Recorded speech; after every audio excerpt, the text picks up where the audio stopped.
Tuesday's announcement that women in Saudi Arabia will be allowed to drive is extraordinary both in social and political terms. There is also an important economic dimension. Currently, an estimated 1 million foreign men, mainly from the South Asia and the Philippines, are employed as drivers for Saudi families. Now, many will no longer be needed. Perhaps anticipating yesterday's news, last week a Saudi cleric said that the ban on women driving should remain in place. He argued that women had only half the brain power of men. When they went shopping, it was reduced to a quarter, he said. The uproar was instantaneous. The cleric was banned from preaching, though he probably still remains on the government payroll. Saudi society traditionally venerates age and at least publicly respects Islamic preachers. But all this might be changing. The decision to remove the ban was nominally King Salman's, but it is clear the driving force was his son, Crown Prince Mohammed bin Salman. The 32-year-old wunderkind is trying to transform the kingdom's economy. His Vision 2030, a grand plan announced last year to bring the Saudi economy and society into the 21st century, envisages an economy with a border industrial base less tied to oil. He also has a much less conservative view of social mores. Authorities allowed women to attend a celebration of Saudi Arabia's Independence Day in a sports stadium this week. Part of his economic plan involves the development of tourist resorts along the Red Sea coast, a paradise for divers.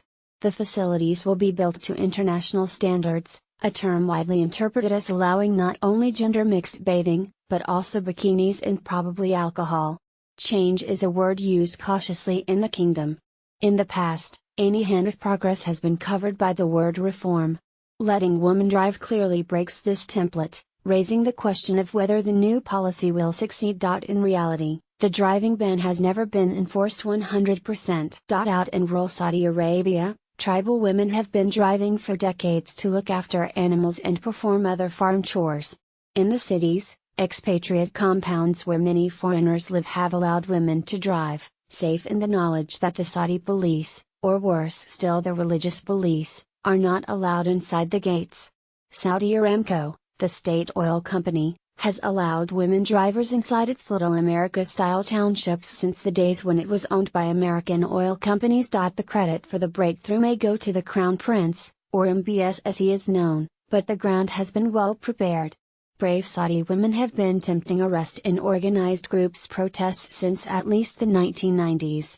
In 2005, it was once again a live issue when Barbara Walters interviewed King Abdullah. In time, I believe it will be possible. And I believe patience is a virtue, he said. The break at that time was identified as the now dead Prince Nayef, then Abdullah's interior minister and rival, who notoriously alleged that Jews had perpetrated the 9/11 attacks. Abdullah's daughter, Princess Adela, was known to support women driving. The question now is whether the royal family will follow through on its decision. It will be several months before women actually start driving legally. They will have to apply for licenses and then, presumably, take driving lessons. Perhaps they will need women traffic police as well. Other details beg for clarity. Will women need the permission of a male relative to obtain a license? Saudi ambassador to Washington Prince Khalid bin Salman said yesterday they would not. Will women be allowed to drive with a male non-relative in the same vehicle? Can women be prepared to wait? In the wider social and political sphere, this measure further reduces the authority of the conservative clerics who have an institutionalized but increasingly threatened status. It also erodes the traditional social structure where the leadership of the family is held by old men. It is one thing for the word of the father or grandfather to be challenged by women in the privacy of the home.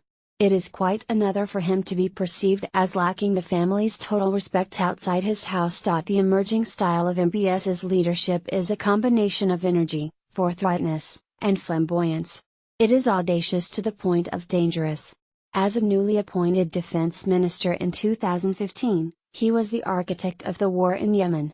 A few months later, after being elevated to deputy crown prince, he announced Vision 2030 and a more short-term national transformation plan.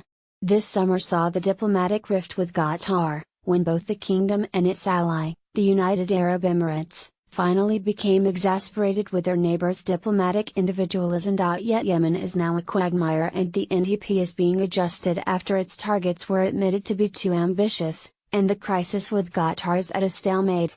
Under the circumstances, what are the chances that,